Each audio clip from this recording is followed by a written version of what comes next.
Dissolve 1 tablespoon of yeast, 1 teaspoon of granulated sugar, and a cup of warm water. Stir till dissolved. Then we're going to let this sit for about 10 minutes. Whisk together 2½ cups of all-purpose flour and 1 teaspoon of salt.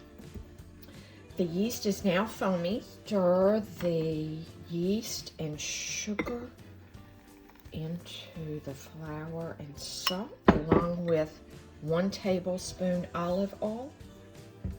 Stir this until a soft dough forms.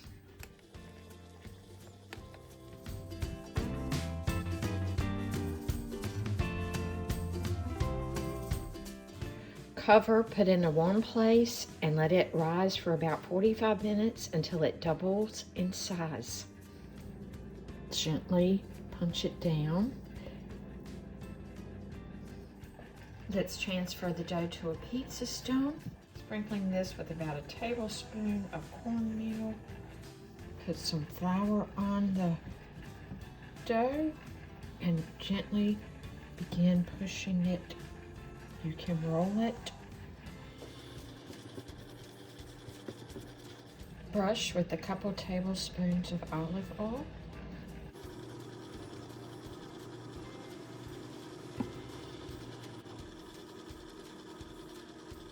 Sprinkle with 1 teaspoon of parsley, 1 teaspoon of basil, and ½ teaspoon of oregano. Cover with 3 tablespoons of Parmesan. Cover with strips of peppers, tomatoes, basil leaves, whatever you like. Bake at convection 400 degrees or conventional oven at 450 for 15 minutes. Place it on the second rack from the bottom. And there's our focaccia bread.